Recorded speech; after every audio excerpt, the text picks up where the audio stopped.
Alright, so me and Katie over here are going to do a discussion about the 1997 movie Warriors of Virtue, which is pretty much a parody of, well, not much of a parody, more of a knockoff of Teenage Mutant Ninja Turtles. Right, Katie? But there's It's kangaroos. like it's like Teenage Mutant Ninja Turtles, those kangaroo people from Tank Girl meets Avatar, but written by someone without much of an imagination. Well, that is true. I wanna, I wanna just let's start with how it begins. So it starts with our main protagonist, Ryan Jeffers. Ryan Jeffers Ryan, on the toilet reading comics. he's on the toilet reading comics with just action scenes, and he has like a giant stack of comics too.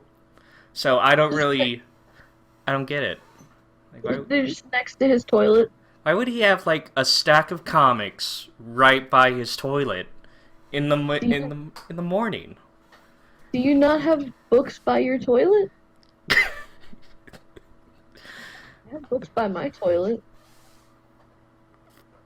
Just You saying don't read that on the pod? they'll probably get a bit dirty. That's what I Well, mean. I mean, you don't keep good ones there. You keep like Reader's Digest or like Reader's crossword Digest too. puzzles and stuff. So you were surprised how this movie starts out when the dog just gave him toast instead of eating it. Yeah, Hmm. yeah, that was weird. Yeah. The mom, okay, so the mom is like really busy, I guess, We don't. but she she tells the dog to go make sure that her son eats breakfast because she's just a terrible parent. And he, when you see a kids movie, you always think, okay, she's gonna tell the dog to do something and it's gonna like eat the breakfast and the kid's not gonna get any. But instead, the dog goes inside the house, grabs a piece of toast, goes out the door, goes all the way around to the kid's bathroom window, and drops the toast on his head. Just what? That's a well trained dog. Like, that's a very good dog. How did he? My dogs don't even understand that if they go in one door and out the other door, that's the same outside. How does this dog know which window is the bathroom window? I mean, it's established that he is somewhat. He does, like, have a bum leg, but we don't really find that out till he gets to Tao. It's, well, No, you kind of do when he's they right don't. before he falls Yeah. and you get that full shot of it. And then it's like, oh, so he does have a problem because he's just kind of like barely limping the rest of the time. It doesn't really seem like it's that bad. I mean, it might be, and I'm sure he's really sad about it, but it doesn't really seem like it's that bad. I guess his mom just paid, like, several grand to get this amazing dog for her I son. guess. Oh yeah, I didn't think about that. He might be a helper boy, a good boy. Now let's talk about Ming, the mentor to Ryan, also I lifelong friend. I'm not entirely sure what he's doing in this movie other than being the person to give Ryan the book. I don't get how he's just this amazing kung fu mastery cook. He's flipping every kind of dish there is inside. He's doing a Like, fucking kickflip. He instead of just calmly turning off the sink, he kicks it off. yeah, okay, I think he might. Okay, I remember the guy, the master in Tao, mentioning that he had a son, maybe? I'm not entirely sure if he does say that, but for some reason I thought Ming was supposed to be his son. I mean, he did have the book, and it is kind of implied. Right, but I don't think they actually say it. I don't know. I thought that whole thing was odd. But Like there was no reason to have Ming there. It could have been like a never-ending story type deal where he just gets a book. Just, oh look at this fancy book. I'm gonna use it as a journal. My book now. Oh yeah, I guess this movie could be quote unquote inspired by the Neverending Story. So there's this weird shot right at the beginning of him and Ryan just talking while looking over the kitchen, and all the chefs, all of them are just silently watching them not doing anything until they suddenly go right back to work, and it's creepy, and I don't get it at As, all. as far as I could see, there was like no reason for them to be just watching. I guess maybe Ming was saying something kind of like, impressive, maybe. Wait, wasn't he telling him about Tao? About like, there's this place with these warriors and they fight for virtue and blah blah blah blah. Yeah, and they make a Power Rangers reference to it too. Yeah. But maybe all the chefs were like, wow, Ming's telling this kid bullshit again.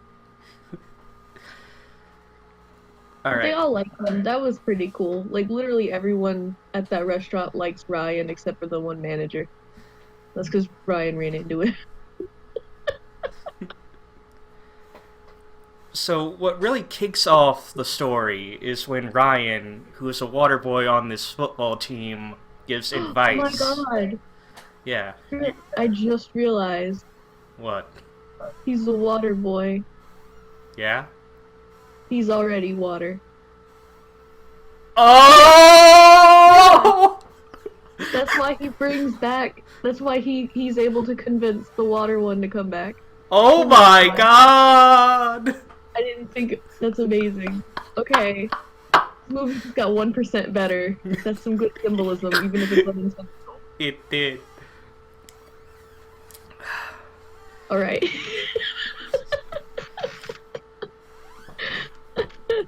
So they have this practice game in the No, middle of the day. I think it's supposed to be an actual like high stakes game. But okay, in the real world, when you have a football game, it's usually held like towards the end of the day or like at half at night. Like they'll start at like 6 or 7. This game is like clearly being held either in the middle of the day or like at 3 o'clock. It's it's bizarre. It is bizarre, and it has like such high stakes to it too. I know they're like super super like, oh my god, we need to win this game, and then when they win it, they treat it like it's fucking the playoffs or something, but like it's not. They like they like pick the one guy up and they're like, woohoo, yeah, you won it for us, quarterback dude. And it's just like, what? This game was clearly, you didn't say this game was important, or maybe they did and I zoned out. 'Cause you zone out a lot in this movie. But like, I don't recall that game being particularly important. But they treat it like it was like the biggest game of the year. And then when Ryan meets with his black friend, which I forget his name of, Rye. It's I think his name was Chucky. Rye. Jackie? Chucky. Chucky. That's right. His name is Chucky, I like who him. He's my is the favorite best character. character. Do you He's the know? best character. Do you know why? Because he makes the best puns.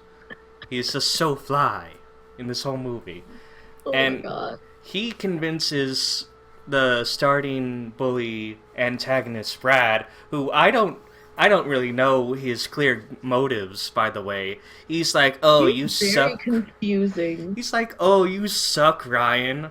And he's like, "You know what? Come But you hang can do out with better. us." You can do better, Ryan. You could do it. You know what? I'll give you a chance to come hang out with us. But and, like he's like super sincere about it. It's really weird. Because then he's like he fucks with him. It's so weird. He has like this, well, not just him, but a lot of characters have this odd bipolar kind of personality with them, Yeah. where you're Like not really okay. sure on their motives. Yeah, and then like that makes it really weird when they get their comeuppance, and it's like, well, why should I think this character needs to be punished? I mean, sure they were kind of a dick, but that was it. They were Yeah. still like legitimately kind of nice. So it was like, I don't understand. Can we talk about when Ryan goes back home to have his mother give him some lasagna? Oh my God. Yeah, okay. This solidified my thought that she's just a bad mom. And I'm not saying like necessarily like a terrible mom or terrible person, because she's clearly like doing this on her own, Well, they but do mention that the dad's away. she gives him a cold lasagna. Like Yeah. she didn't try to heat it up. Like she just gives it to him and it's cold. She's not even doing anything. It's not like she's on the phone or anything. She just gives him a cold lasagna and watches him stab it with a knife or a fork or whatever. She just like gives him the cold lasagna. A whole lasagna too. Like she doesn't cut it up. Like she takes half and he takes half. She just gives him a whole cold lasagna. And the Pepsi glass. I don't have no idea what the fuck Uh, happened there. He grabs like this can of Pepsi, just takes a sip of it. He grabs a glass, pours a teeniest bit of Pepsi inside the glass for him, and there's still Pepsi left in the glass. I no, mean, in the can. I know exactly what that was about What? because you notice he had the label facing out the entire time he's drinking that Pepsi. That was some product placement. There So was then what she did was dump a little bit of it out into the glass so that you know it's actual Pepsi, that they're not faking you out with fake like just the can or something. They're like, no, he's really drinking our Pepsi. By the way, this movie cost 35 million to make, and well, where did all the money go again, Katie? It 100% all went to the makeup and the set design. Like all of it, all the money. They did not hire very I mean, they might have had a few writers, but they definitely were not Quality. quality writers I looked or into. actors either. Like all the money went to the makeup and the set design, which I will give to it. The makeup and set design, fantastic. It was pretty fantastic. Even though the makeup is scary as hell, it's fantastic.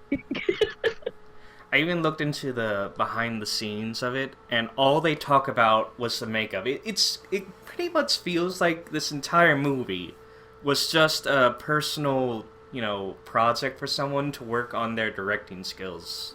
I swear, this is like the director saw Tank Girl, really loved the kangaroo people, and decided he wanted that in a movie and couldn't figure out how to do it. Yeah. All right. So I'm guessing like either another day passed or like I think it's later like that that day. same. I think it's that same night because doesn't the bully say to like Yeah, but meet the them at night? yeah, but the weird thing about this is, so he has dinner, and he has to go to this place at night, but he goes to meet his friend Ming, and he brings his backpack. Yeah, I don't know. Like, yeah, doesn't he have dinner and then go see Ming? And it's Yeah, still like light outside. yeah, even though it's like, Well, it that was, whole scene was confusing. there was no reason for him to have his backpack unless it has like medical supplies, and we see inside the backpack later, when he goes to Tao, there's just, regular school stuff and the Yeah, book. he's just got like Like, what's the what, like point? gum and papers and stuff. And it's like I don't know. Maybe he's got his like medical card or something. The But only the only reason he has it is just to be like a plot device. well, okay, the weirdest. This is gonna sound funny. One of the weirdest things in this movie is the fact that Ming has a studio apartment above the kitchen that he does not own. As far as I'm aware, Ming does not own this restaurant. Why does he have an apartment above the restaurant with a big old window looking down into the kitchen. Like I It's so confusing.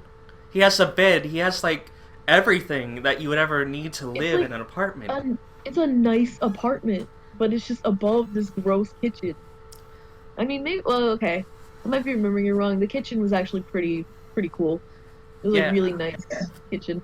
But like it's just he's got this and it's above the kitchen or like above and slightly to the left of the kitchen.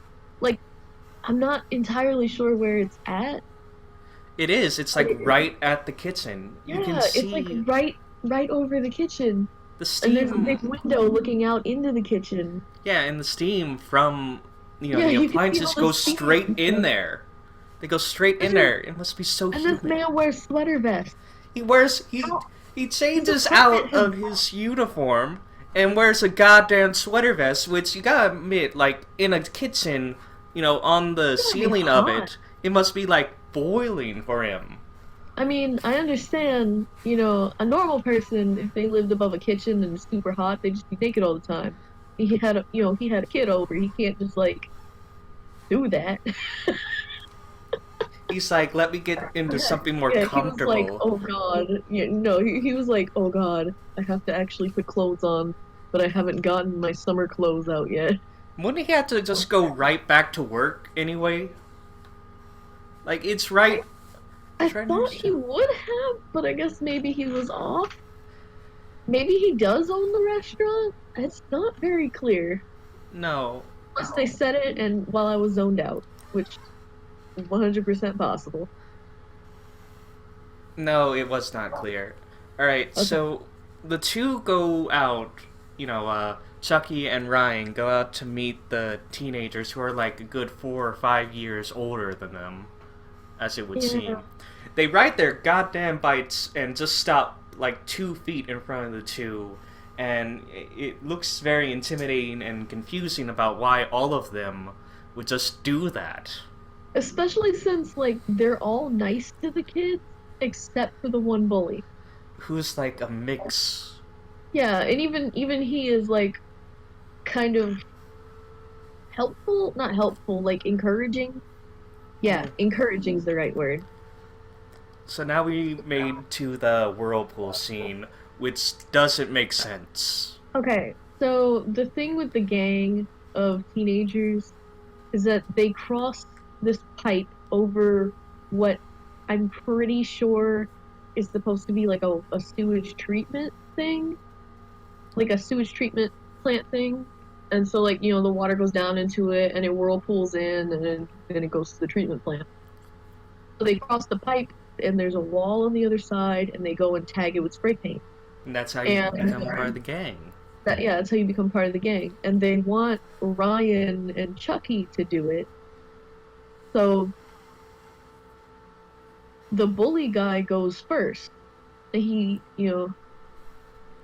crosses it really fast and then he turns around and he's like, "Okay, Ryan, you can do it. Come on, you can do it, Ryan." And he's like being sincere about it. He's like not egging, like not being a jerk, not like, "Come on, Ryan, you can't do it, you're freaking crippled."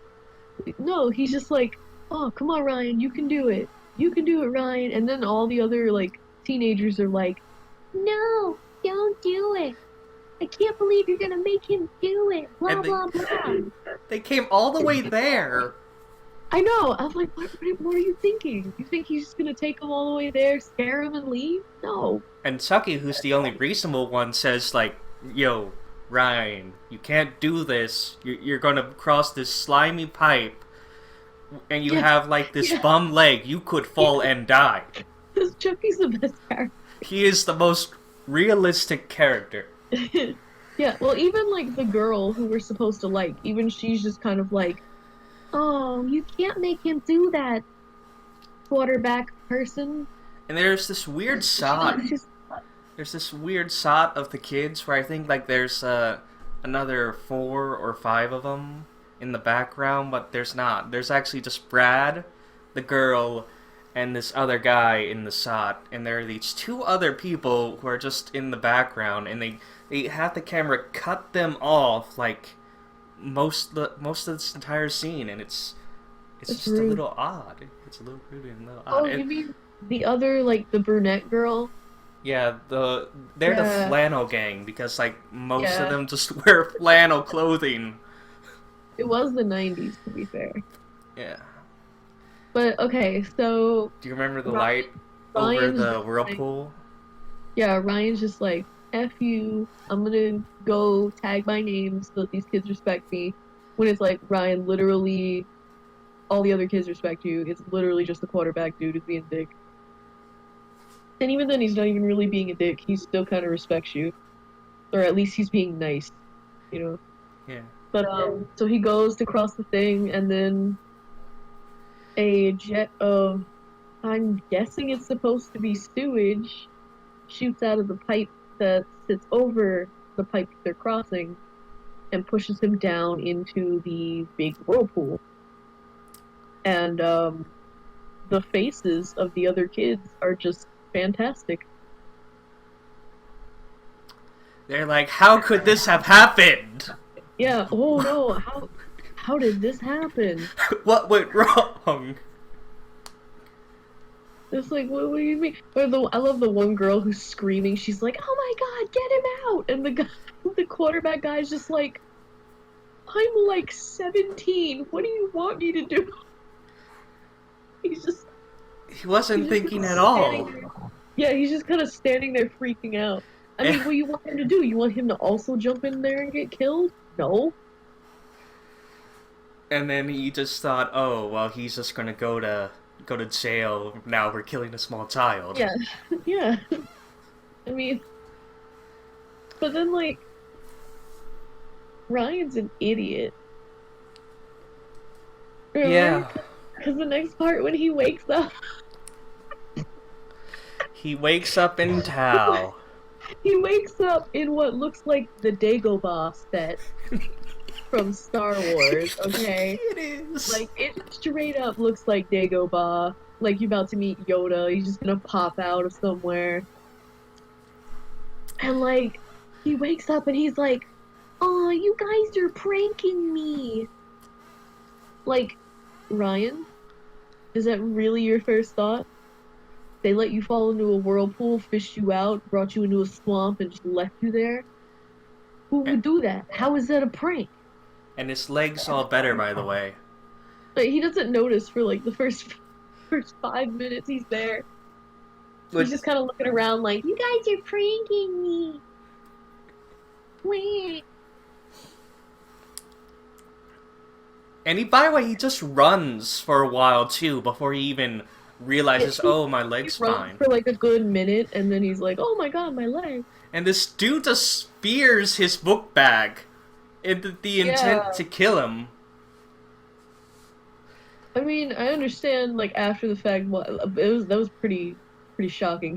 He just like kind of runs up to the kid and spears his backpack. I was like, what?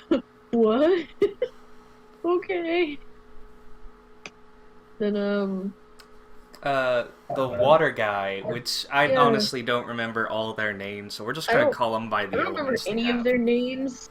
He's gonna be the water guy. Okay. So he saves Ryan, and Ryan just realizes, oh, my leg's fine, everything's Yeah. alright, and then a small person comes up to him and tries to choke the life out of him. For no reason. For no no, reason. no reason. He doesn't even really give a reason later either. Like the whole quote unquote reason they give is, "Oh, he's new." And then this childlike impress knockoff rolls and just like hovers in on like Straight up hovers. straight up hovers in. Floats in. And by the way, apparently she can fly, which she shows right at the start of it, but she never does it again. Yeah. Never again. Never. Yeah. Never again. But like, so she hovers in and she stops the small person. Or the I guess he's supposed to be a dwarf or a gnome or something. But she stops him and she's like, "What are you doing?" He's like, "I'm gonna kill it." And she's like, "No, you're not gonna kill it. It's new." And Ryan's just sitting there, kind of like, What? Like, what's happening? I'm so confused. And then we meet the most memorable character of all of fiction, uh, Kimono. He's named after Komodo dresses from Japan. I don't know why. Wait, are you talking about the yak? No, I'm talking about the villain, Oh, Komodo. I thought it was Komodo. Like Komodo dragon. Either or. It doesn't matter. None of this Anyway, matters. he lives in a Avatar the Last Airbender Fire Nation war machine. And, They're like, just the Fire Nation. at a distance, the set looks really great, but when you get up close in HD, it all just looks like It's plastic. It looks no, like you know cardboard. what? You know what Komodo is? He's Fire Nation mixed with the aesthetics of like David Bowie and the wizard Hal from Hal's Moving Castle. Just evil. That's what he is. Yeah, he's like their shared cousin that they never talk about. He Yeah. also has the Force, by the way. Oh Like, yeah, straight that's up the the thing. Force. The, nothing about the powers is ever truly explained very well in this movie. Like, this movie had potential to be really good. I think they just really wanted to sell the toys. Yeah, Probably. they did. And that toy commercial was horrifying. Like, they just cover all the main characters, even the Yak and Rhino, by the way. They're the best. They're the second and third best characters in this movie because Chucky's the best. Sorry.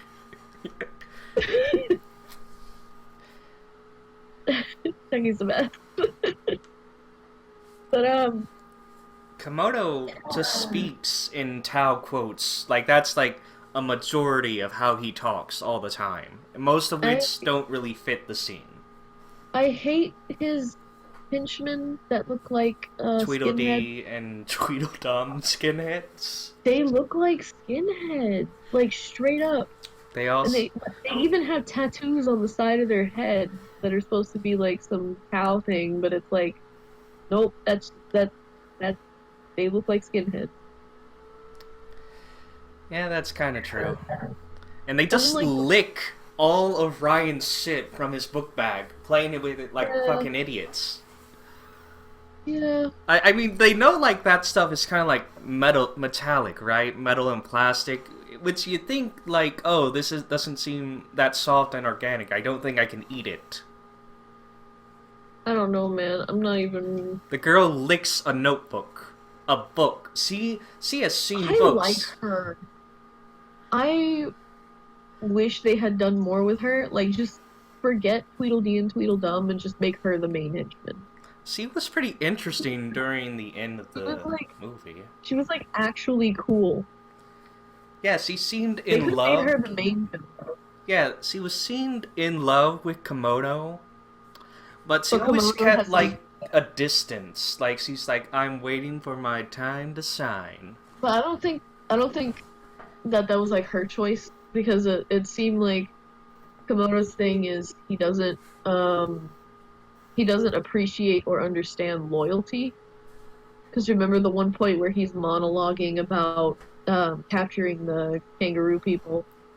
He's like, "Oh yes, something, something, something," and then the kangaroo guy's like, "You forgot loyalty." And he's like, "Loyalty, loyalty don't matter." Oh Blah well, blah blah blah. I'm the villain. And then, like while he's doing that, he's going to kiss the female henchman, and then he just like turns away. He's just like, "Nah." yeah. So right now we have Ryan going all the way into the village now, and we get like a short backstory about why Komodo is stealing these life springs throughout the world. And we don't really get a scale of And how big this world is, but apparently this is the last life spring. And for and some he's reason like he hasn't doing it gotten to it keep yet. himself young. Yeah. It's the most tired plot device. Oh, villain wants to stay young. How do? Steal life from world. I mean, why did this have to be like the last life spring? I mean, we see in the trailers, which are complete lies, by the way, that he has Yeah, this like the trailers. massive army and he could just take over the entire village later, which he technically does out of Yeah. just nothing, even with all No. 5 roos. You know what? The one thing that pissed me off about the trailers compared to the movie was that the trailers kind of implied that Ryan gets to be one of the warriors, that he would get to be like the water warrior, and that just doesn't happen. I hate about the yak in the trailer when he's like, "Welcome, newcomer," Yeah, while in they the made him actual movie, they made him so boring in the trailer, and he's like one of the best characters. they dubbed In his the line. actual movie, he's like, "We're all gonna die. We're just all gonna die." And He, then the Empress girl's like, "But I have a newcomer," and he's like, he's "That too shit's too short to short. be a newcomer. How's that gonna help us?" I guess there's like this thing against short people because like I, that short guy was so angry. He just he was like, so mad. He's like, "That guy's too short to be a newcomer. He's not gonna help us." It was like, what? Okay, rude. But the yak is like the best character, or so. maybe he's a buffalo. Either way, he's like the second best character behind Chucky. So the rhino and yak are a main focus about the different kinds of anthropomorphic species in this village, aside the kangaroos. And Okay, like literally everyone except them is a human though. yeah, like it's just them, and we see a couple shots of them later on, and it kind of looks like they're this elderly gay couple. Yeah, they act like a married They couple. It's even really get their own cute. toys, and they were in this movie for like probably the least amount of time of any of them. That's because they're great. Listen, Trip. The Teenage Mutant Ninja Turtle toys had Bebop and Rocksteady, okay? So they needed like a stand-in for that. Yes, instead of a pig, they needed a yak, and instead of another rhino, they needed another rhino.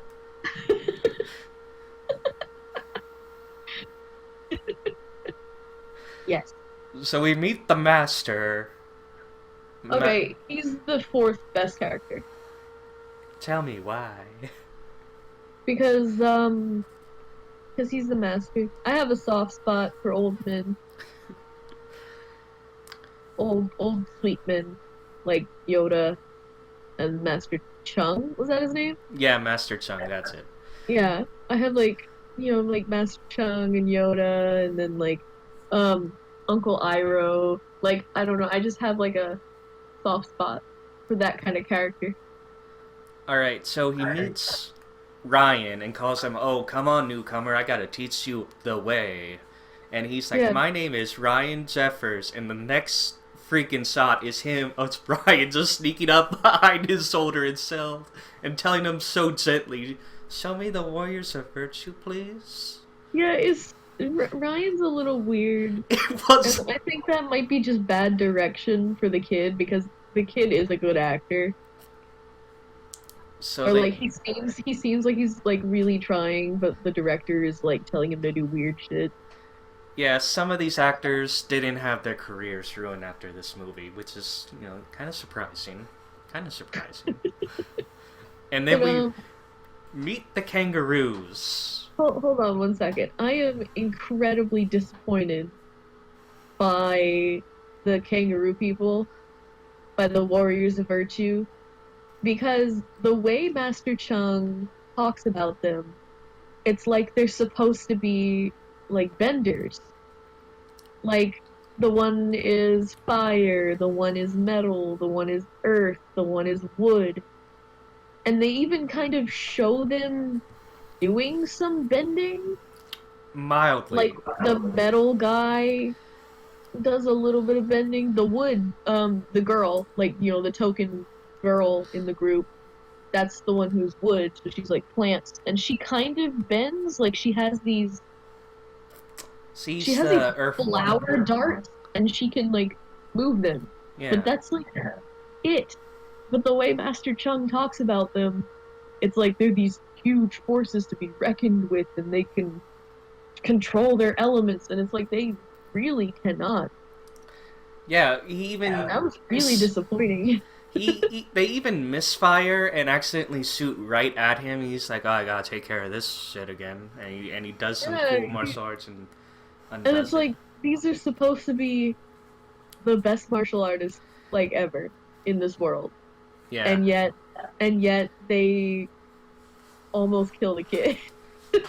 Let's briefly touch about the personalities of each one. So there's the They water have one. personalities. Well, to an extent. Okay. So the water one is The leader who abandoned them because he killed yeah, someone. like Leonardo. The metal one is the Yeah. one Okay. that. Wait. What? So like they say that you're not supposed to kill anyone, Yeah. and then like it's a big deal that this guy killed somebody, but it's kind of not because don't they kill somebody later? No, they don't. Okay, I forgot. They Well, don't they actually. did take away his personality completely, Yeah, so in they a did sense, like that is killing someone. yeah, good point. Uh, But so like he's all depressed and he's not with the group anymore. The water one. He's just like really depressed and alone and by himself and just being emo. and then Ryan comes in a bit later and says, "You're a wimp." And he's like, "I'm not a wimp." And then they just go back and he joins the crew Yeah, again. he just comes back. There's like there's no point in having him not be part of the crew. There's But no point. so there's him, the water one. There's the metal one. I like him because he doesn't talk. Oh, he talks. And we'll get to that point Well, later. he the metal one. He Yeah. talks, but it's not a lot. Yeah, he talks But at the very end. oh yeah, he does, doesn't he? Yeah, we'll get to that beautiful But moment later. throughout most of the movie, he just kind of does like rudimentary sign language. Yeah. Like it's not even real sign language.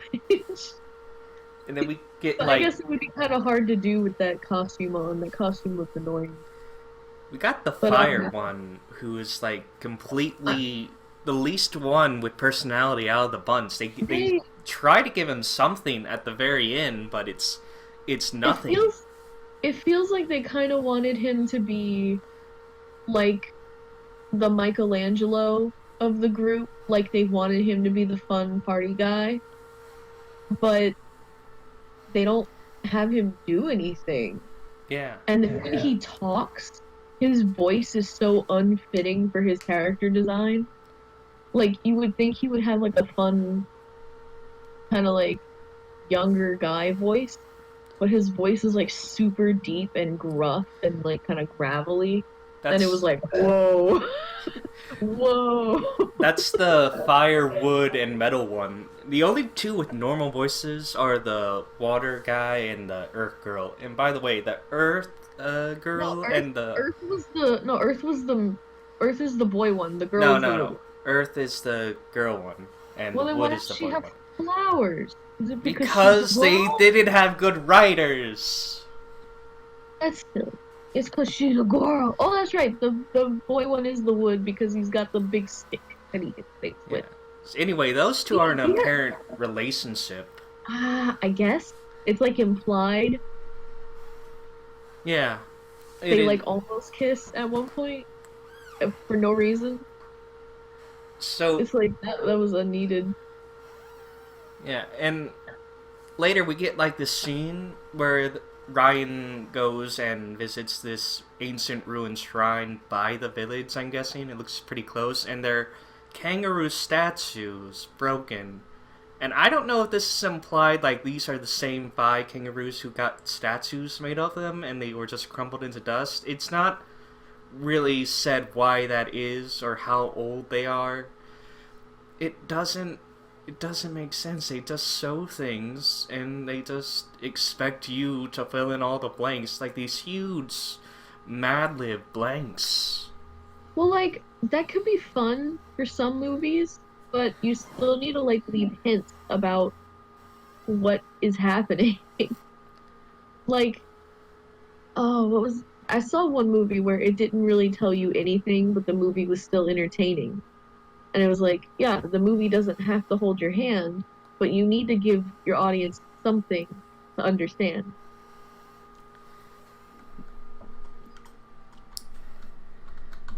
I hate Tweedledee and Tweedledum. I Like, they're so unnecessary for this. That's not their names either. That's the two skinhead guys who wear kimono. Yeah, Nazi Tweedledee and Tweedledum. It doesn't matter. They don't They matter. straight up look like They skinheads. just taunt the water guy. Hey, killed anyone lately, Oh yeah, water guy? yeah, you killed somebody. Like, Later, okay, first of all, you know he can kill people. Why would you taunt him? Are you an idiot? I mean, yeah, but like, you know he has the capacity to kill people. Why would you mess with him? He should be the later, one you're the most afraid of. later, Kimono does that kind of thing, but it's more so to taunt him, and just because like Kimono's pretty weird by himself. He's really weird. Yeah. Where are we now? It's We didn't finish explaining their personalities. okay. Tell me what We didn't left is do there, wood or earth, and but that's okay because the girl's personality is girl. and the yeah, pretty much. Like all Her of this is personality just is girl. all of this feels like very by the books. Yeah, it's like they wanted to make something that was kind of out there and then gave up. And the wood one is this gruff guy, and by the way, their makeup on the girl is terrifying. They It's want so bad. Okay, so the kangaroo makeup on the dudes is pretty damn good. Like it's you can tell like they took a lot of time on it. It's really quality. It looks really nice. They definitely look like anthropomorphic kangaroos. Whereas the girl, for some reason, she's like albino and it doesn't look like she has any hair. fur. Yeah. It doesn't look like she has any fur. And she just kind of has her eyes are really sunken into her face and really close together. So she just looks like a deformed kangaroo baby. It's weird. I hate her design. She doesn't even have like that brown nose like the other kangaroos, so She doesn't. She's just kind of there. it looks like one of those deformed, like a deformed person who just had their mouth just stretched out, and it looks so creepy. I know, I get what they were trying to do. They were trying to make her look more feminine, but it doesn't work at all. That would have been so easy to do. They were Yeah. just like, yeah, we're gonna make her look like a human woman. And it was like, no, don't. Do not do that. No. Bad form. So we She finally just get this horrifying. kind of quest where they're looking for the book now, which Kimono has for a majority of the movie, and he's just changing outfits like Lady Gaga on a stag I party. I love it. I love it. He needs to just change outfits more. I love his personality. I don't, but I more so in an ironic way. yeah. Like he's He's clearly fun. terrible. Yeah, he's fun. And a lot of this movie is pretty much nothing. Nothing happens. But like things happen. They definitely happen, but like none of it matters. Yeah, it feels For like the they. plot. It feels like this was like a TV show pilot, TV show that was never picked up, and they decided to make it into a movie. Yeah, that Yeah, is kind of what it feels like. I mean, Like they wanted it to last longer, be a TV show. I don't know. Yeah.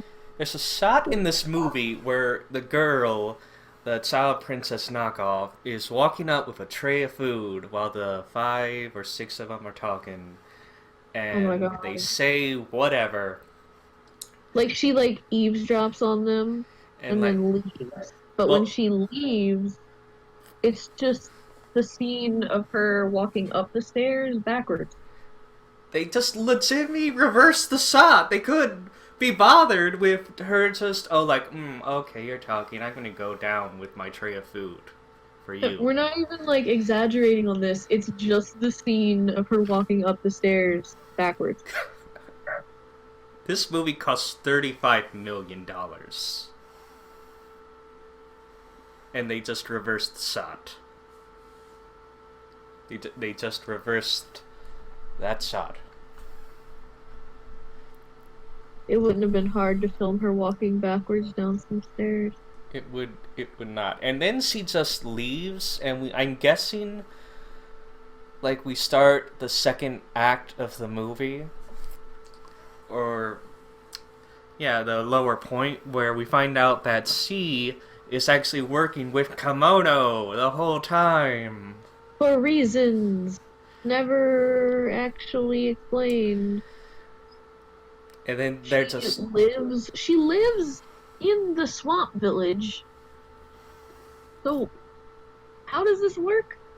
Is she from the swamp village, or is she like originally working with Kimono and he made her go to the swamp village, or like I don't get that. I don't get how Kimono, who steals the life springs from, I'm guessing since he lives like in this barren area that the life springs just sap everything that's living around them, that he can create such an army and keep it sustained.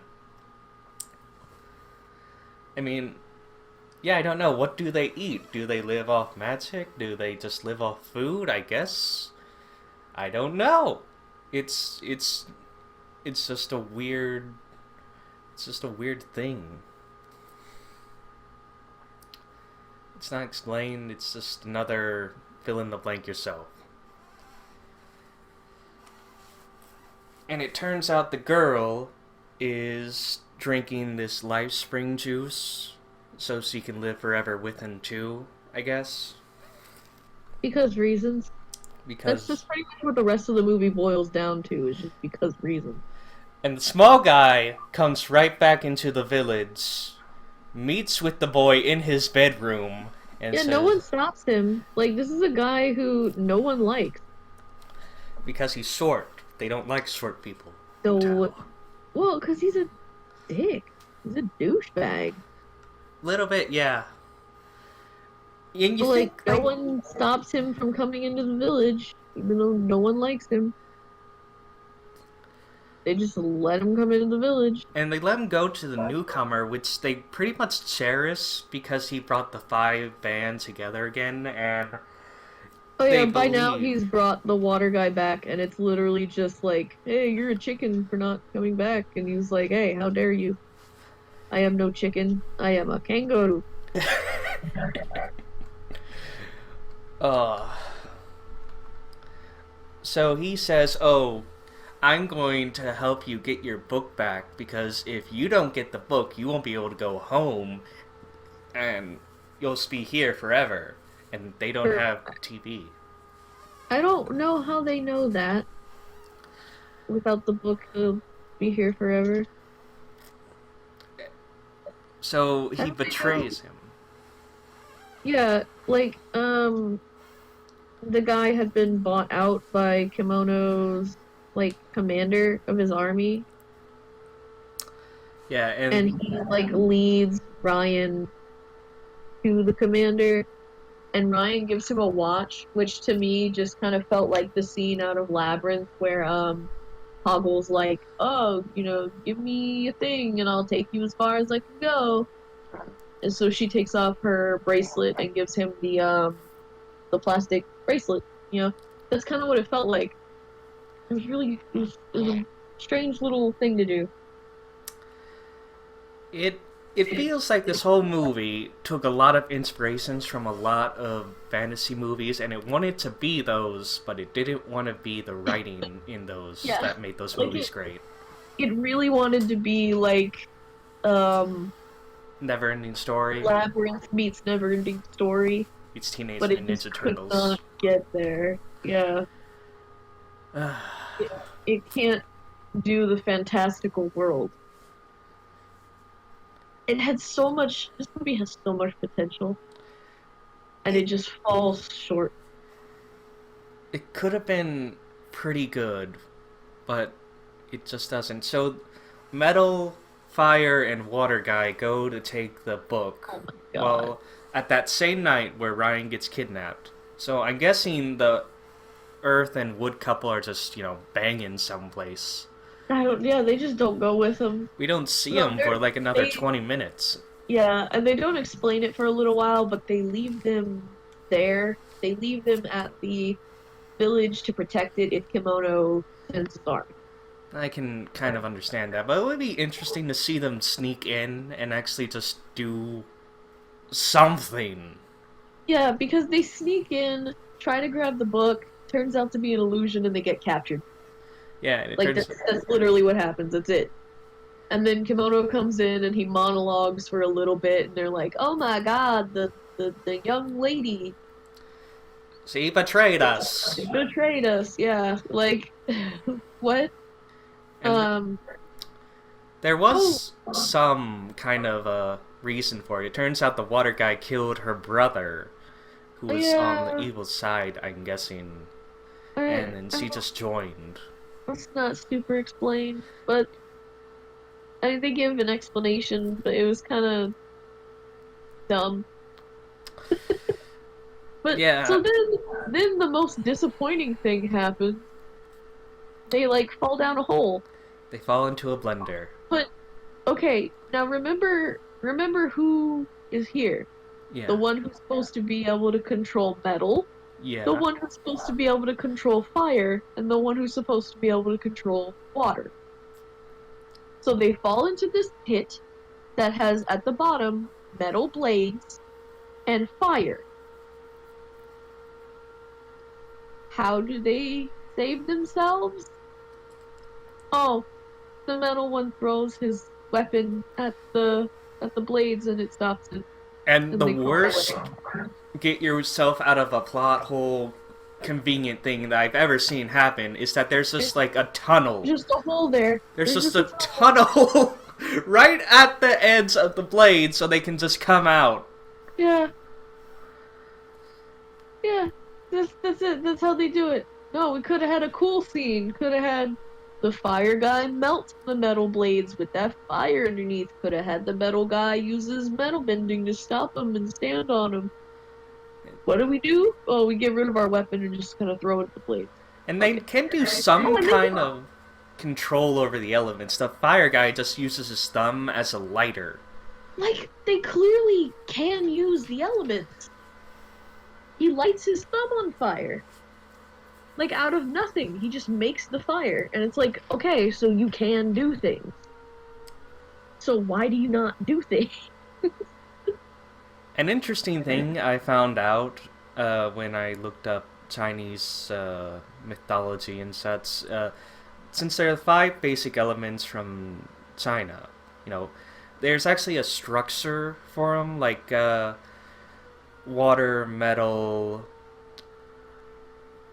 wood, fire, and then earth. And they have like this kind of circle, which I was expecting for them to have because they believe that metal feeds water, water feeds wood, wood feeds fire, and fire feeds earth, and earth feeds metal. So I was kind of expecting them to have that kind of dynamic, so there wouldn't be an exact leader, they would just be out of balance. They didn't have a dynamic. They didn't have any kind of dynamic. It was just, hey, the water guy's in charge. That's Just it. They didn't really have any interpersonal interactions other than wood and earth possibly banging, and the water guy's in charge. yeah, it just didn't feel like anything. Well, it feels like the metal guy and fire guy just didn't matter. Like they were only there because Chinese mythology has the four or the five elements. Yeah, Because they don't get to do anything. Even in the scene where they should totally be able to do something because there's fire and metal. they're also the They don't greatest do nothing. warriors, apparently. I mean, okay, I could definitely see that. But like, I don't know, it was stupid. So that happens, they escape. Then we see What's this next? shot of this entire army Oh of. yeah, Hold like on. a huge. It looks like in the Wizard of Oz when she's got her people marching. When Wicked Witch of the West has Yeah, this shot right the here. people marching. Yeah. This giant Oh, army yeah. just going straight for Yeah. this one teeny village in this barren wasteland. Like, you'd think that they would just be gone, they would be terminated on an instant. You'd think they would have done this way before, too. I mean, it would make more sense if, like, oh, his army is growing stronger. We're on the we're on the countryside, so we don't really see it that often. Like, People it are didn't. defecting to his army, but no, they're just like, yeah, he just has his army. Yeah. He just has it. And it's like, well, okay. But like, okay, so that happened. The army marches on the village, blah blah blah. Take the life spring. There's kind And of there's a battle. there's an imply that this is a master student relationship, but it could have been so much more. Like, since he has taken so many life Oh springs and lives yeah, forever, they could when have been like Komodo meets brothers. Komodo meets Master Chung. Yeah. They couldn't have been brothers. Komodo's a white dude. Master Chung is definitely not a white dude. Well, if they would just, like, did some recasting, it could have been interesting, is what I'm saying. But they didn't do it. They just have him be like the evil guy for the sake Yeah. of evil, and be have Master Chung be the good guy for the sake of good. Uh, So so they marched to the village. For some reason, Komodo went with them, and he is like totally gonna assassinate Master Chung. That's his plan. Assassinate Chung and get the kid in the book. That's the plan. and then as Master Chung is dying, he just asks him, "Oh, hell is my prison. How do I escape?" And Master Chung says, "The only hells in this world are those in your heart, where all battles must be fought." I thought this meant like something with their history together, but I don't Yeah, know. I don't. No. It's so weird. I mean, I get it. Master Chung, has the Warriors of Virtue. He's their master. Of course, you'd be mad at them, but like, I felt like there was supposed to be a master-student relationship, but it just didn't get realized. I don't know. That whole thing was awkward. Oh yeah, and so he kills Chung. And then the evasion starts, and this very bipolar scene happens where a group of men who are trying to defend their village are thrown to the ground, and the enemy guys are just holding up their spears ready to stab them, and the women and children cry, and then the yak jumps off a bridge and lands on his face in a comedic fashion. And we don't see those guys from the village again. I just assume they died. Oh, I forgot about that part It actually. was weird. I think it was so weird that my mind just like blanked it out of my memory. I was just like, nah, it didn't happen. A very ironic fight scene is when I see the Earth girl have her tail be dragged under the ground by the skinhead guys, and I'm thinking, what? Yeah. What the Oh yeah, hell? okay, wait. Okay, so there's Tweedledum and Tweedledee, but then there's another skinhead guy who was apparently friends and fought alongside the Warriors of Virtue. Like, they straight up say that he used to be their friend. Like, there's no point to this, but they're like, yeah, he used to be our friend, and Even the girl had like a loose reason on why she defected. yeah, at least she had a reason. The other guy was just like, you used to be our friend. And then there's this weird overshot of the lovers, seeing this invading army, and I'm wondering, where is that shot coming from exactly? Yeah, where are you? They're like in a treehouse thing, aren't they? Yeah, they're like in a treehouse in this very moss-like village, and then they see like this army who are just staying on a giant road, and it's weird. What? Like, there's nothing else, and it's more like a zoom-in shot of that when they were invading from before. It kind of felt like that. Yeah. Oh, as this movie starts to close, you can really tell There that they was are some running out of questionable money. there was some questionable cinematography. Yeah, But oh my god. Did we talk about the part where Ryan gets captured and taken back yet? we are right at that part actually.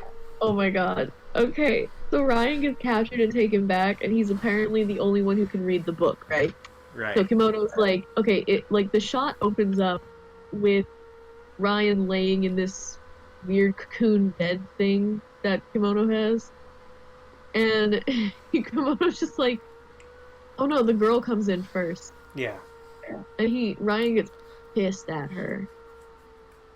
Understandably so, I'd be pissed at her. Yeah. But like Ryan like had the hots for her, even though she's supposed to be like 17 and Ryan's like 10.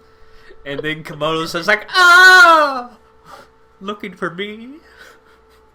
Yeah, and then he gives Ryan the book, or Ryan already has the book, whatever. Ryan gets the book, and Kimono's like, read it, read it. You know, like being all weird. He's like, "I am your darkest thoughts, Ryan. I am Yeah. proud to be your destiny.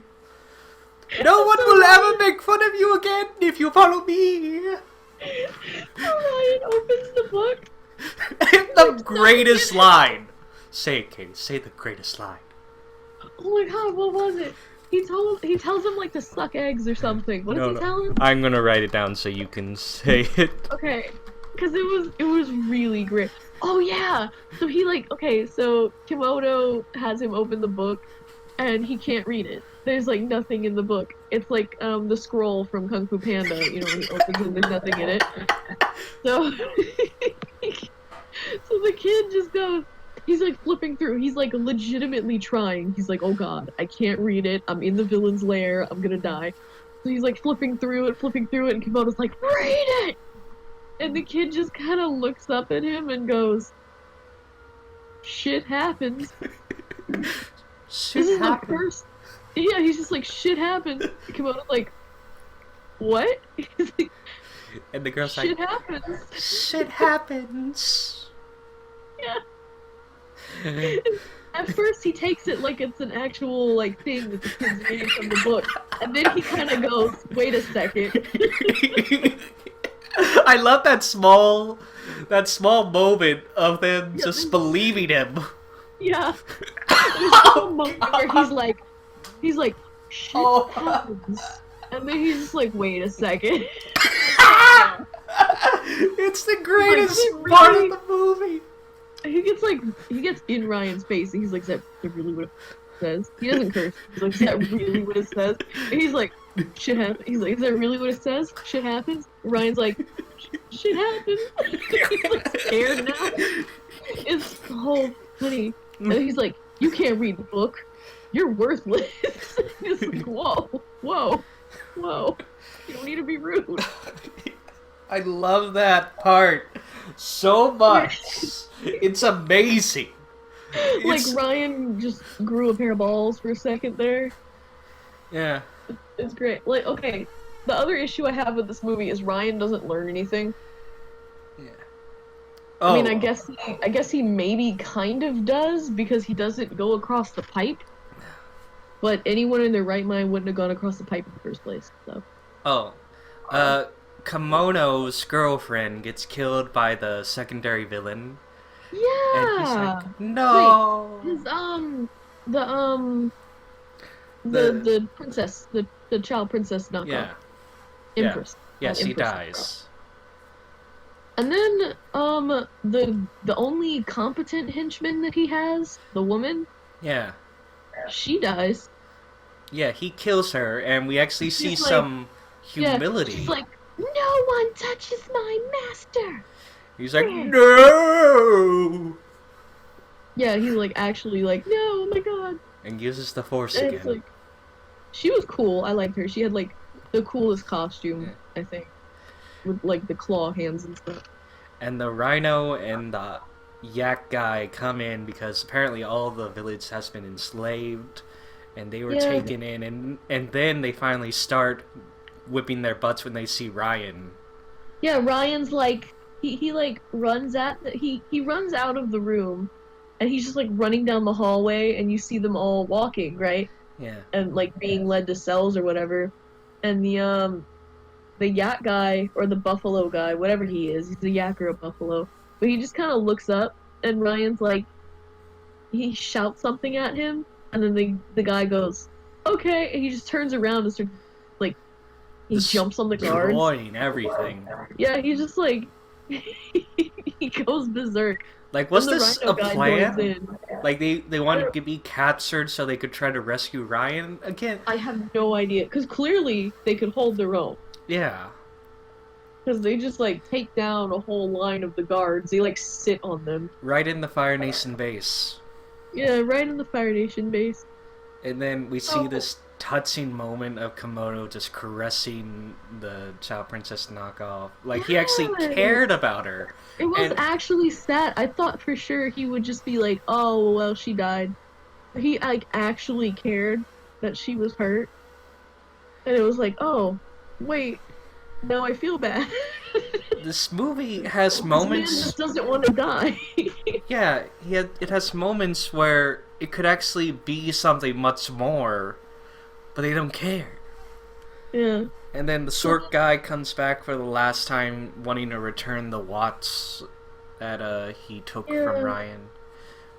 And then Ryan says, "You know what? Screw you. You killed. Oh yeah, You he's killed like so many people." he's actually acting like a child now. And With- like he's just kind of curled up and crying because he can't read the book. He's just like, "I can't read it. I'm not meant to be here. I just want to go home. This isn't fun anymore." Which is actually reasonable. It's reasonable Yeah. for him. He's like actually crying. That's the point where I was like, okay, so this kid is a good actor. He just has a really bad director. A weird scene about with the small guy leaving is that he goes and there's like this shot that you can see that was purposely made for him to leave, and you can see like the blue sky and a sunny kind of area, probably like fire or Yeah. something. And he just like pauses and turns around. What does he say to him there? What does He's he say like, to "The Ryan? Ruse need your help at the Oh temple." yeah. The Ruse need your help at the temple. I But wonder how he would know that. They don't though. Because the battle's over. Yeah. So we enter the final fight. Oh no, you gotta talk about the thing first. What thing? The funeral scene. Oh. Oh, you mean when they just cover his body in flowers? Yeah, they like just Master Chung, they just leave his body in the middle of the temple and cover it in flowers. And it's like an actual solemn scene. And then Ryan just kind of runs in. He just kind of shows up and he's like, "I couldn't read the book." And just shows them the pages are empty. And like that's gotta hurt on so many levels. This is their lowest point. It's pretty actually Oh. depressing. And the water guy gets this fucking sword, and he's like, "You know what? It's time." And I don't know Yeah, what that it was means. It was like the sword he used to kill. And it makes a the brother lightsaber with- sound. And guess what? This sword shoots fire. Yeah, it's like it looks like it's made of orange and yellow crystals. Like, why And would the fire it guy have belongs that? to the water man, not earth or fire. Like that's just It's shouldn't it be blue and or like white Blue and and clear green? crystals or something? yeah, Yeah, like watery colors. yeah, but it's like yellow and orange. And then and then Komodo makes a reference to the 1970s movies Warriors, like, "Warriors, come out and play." Yeah, that was weird. He like shows up. He's pissed now. Does he because really of think the- that people who watched that movie Warriors, which all on its own was a pretty good movie, what's this? I don't know, but I thought it was funny. He is a very funny guy, and he just creates like 4 or 5 of himself, which like Yeah, he straight up shadow clone jutsus himself. one of themselves like just hovers in. It's like that board that the girl was using, but he's kind of like stumbling, like Yeah. whoa. No, okay. My favorite scene in the entire movie is at this point because like they're all fighting and they're all doing cool kung fu moves and like the kangaroos are each fighting one of Kimono's clones and they're like roundhouse kicking and beating him with their tails and stuff. So one of the clones grabs the fire guy by the tail and starts like pulling him and the fire guy just turns around and like socks him in the jaw. And we were watching this movie together and I had to pause it because You it was wouldn't too stop much. laughing. I laughed for like literally 5 minutes. It was like It a was just so playground funny. fight. I know. They're like everyone around them is legitimately fighting. And then this guy just turns around and like punches the crap out of his jaw. And I was like, well, okay, that like didn't try to make it kung fu-y at all. He just like turned and punched him. It was great. Uh, It's fantastic. He just punched him. and by the way, the fire guy is like, "You're just a losing Komodo," and he waves his ass at him, and just like, "Oh no, he didn't." And it's the only Yeah. moment where he gets like any kind of personality at all. Yeah. It's the Uh, and it was just too late. Like they're going isn't to do this at the end of the movie. isn't this the part where the metal guy talks? Or no? No, no, we're getting there. We're I so don't close remember what there. he says either. Oh, It happened.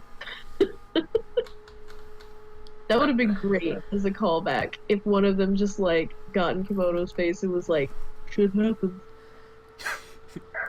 all right. So Ryan gets the book again. He's visited by Master Chung's ghost. He opens it to the last page of the book, and And there's words now. yeah, and it says the 5 of you must work together.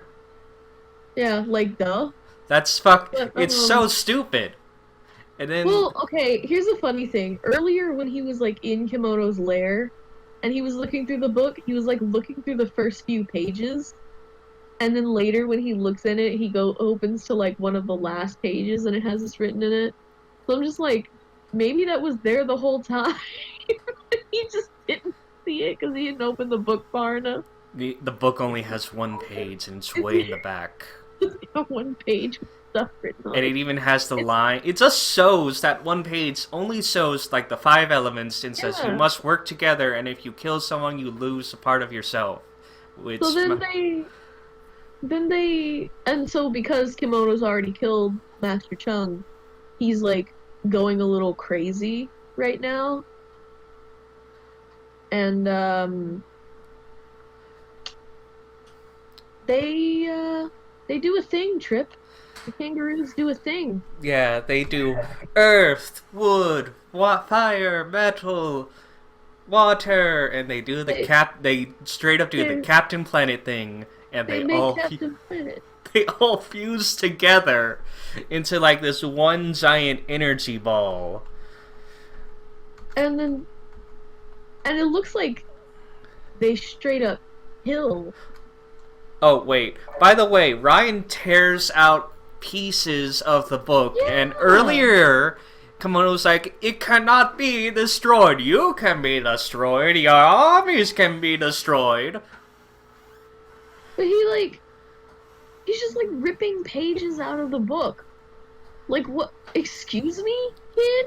Why are you doing that? Just to grab Yeah, his like, this attention? book is.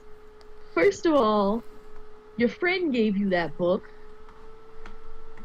so you're a bad person. And you know what? Second of all, that book is like some ancient mystical artifact in this world, and you're just ripping it to pieces. By the What's way, wrong with the you? medallions each of the kangaroos had around their neck of their respected element, they just lift them up, Captain Planet style, say their name, and become like this giant ball of light, which Yeah, covered Kimono, and everyone disappears, and then the kangaroos just come back.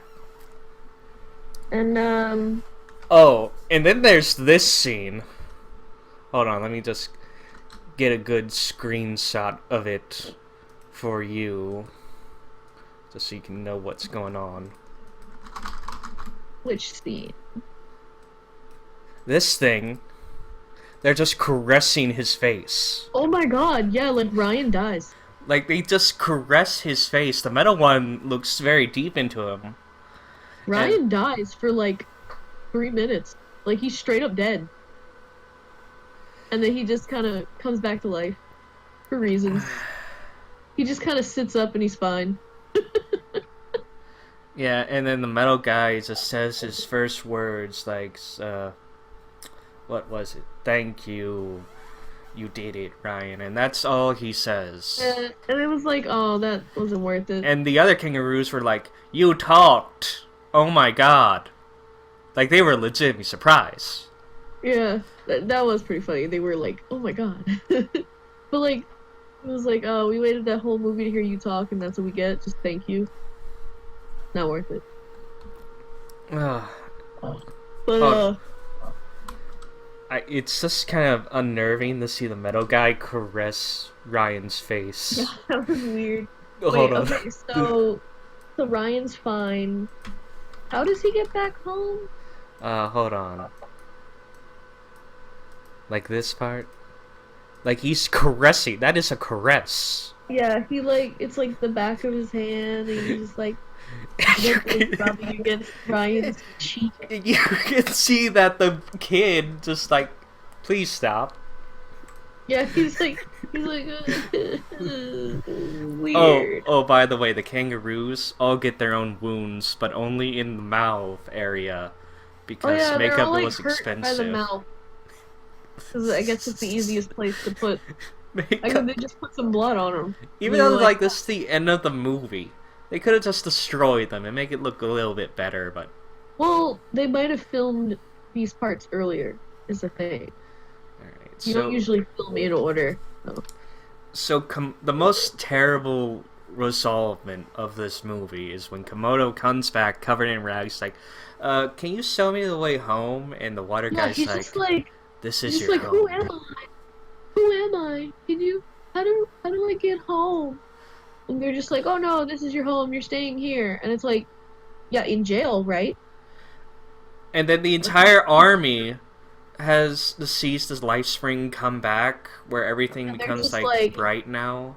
Yeah, and they're just like, yay, we're not evil anymore. That's it. Well, like, what the hell? And what it's the not like hell they were was under a that? spell to be evil. I mean, they might have been, but that wasn't. They never said they were. But they were just like, yeah, we're not evil anymore. Fuck it.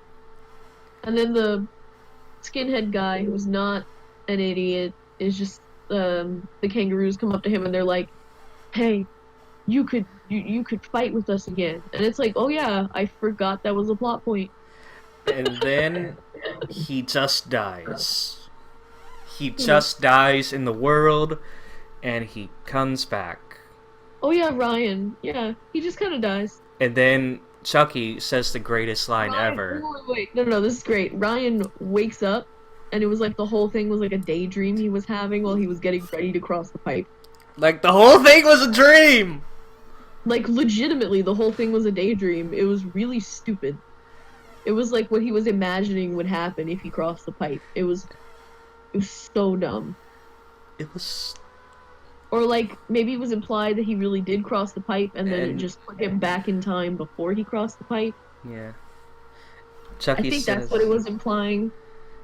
Chucky says the best line ever. It was, Ryan, let's make like a Tom and Cruise. Yeah, that was great. I'm gonna use that. Let's make like Tom and Cruise. He throws the can into the sewer, and then And they it just... pisses off the bully, right? And the bully's about to come back across the pipe. But then the water comes rushing out, like we know it does, because that's what threw And it, Ryan off in the first place. And it breaks the pipe. the thing So that the it's bully can't get back always over. hits on. Like, Yeah. it hits on it The every water- day. The water's supposed to always be hitting this pipe, because this is, like, going to a sewage treatment plant, right? But it Yeah. hits pipe this one time and it just breaks it in half, so the bully's stuck on the other side. And it's like, okay, but he wasn't that bad of a person, so I don't think he deserves that. Yeah. 'Cause, And like, then he, his uh, friends are like, "Swim, Brad." yeah, his friends are mean. They're just like, Slim, Brad, come back over, Brad. He's like, ugh. He, like, legitimately starts to look like he's gonna cry. And it was like, oh my god, And then the kids are it's like, fucked "Let's up. call the police to help get him out of here." Yeah, because, no, like, Chucky says that because Chucky's the only responsible one. Yeah. Even though this is kind of Chucky's fault in the first place. And the Because, like, mom, at the beginning of the movie, he's like, hey, you know, you're the one who told him to make that play in the football game, and you don't get any respect for it. You should ask for some respect. And he like makes fun of the bully. But anyway, go ahead. so the mom finally comes back, and we see the boys' room again with lots of Bruce Lee posters and a computer, which even when he's sitting down in his chair, is like a foot taller than him, which is a bit Yeah. weird. So all of this feels, yeah, barely put together. The one thing I thought was odd. Okay, so this kid, this little white boy, has he looks up to Asian men a lot. I feel like maybe the hero of this movie should have just been an Asian kid. Uh, could have He should been. have just been Chinese. It wouldn't really change much of it. This I know it writing wouldn't is really just. change much, but I don't know. I find it kind of weird that this little white boy, like everyone he looks up to, is Chinese. I mean, And you I'm not saying think, that doesn't happen, but like that's really rare. but I Like kind from the white people that I've met, they usually don't tend to look up to like people who are not like them. well, that does make a good point because like this was directed by Chinese people, and it Right. made a majority of its profit in Or China.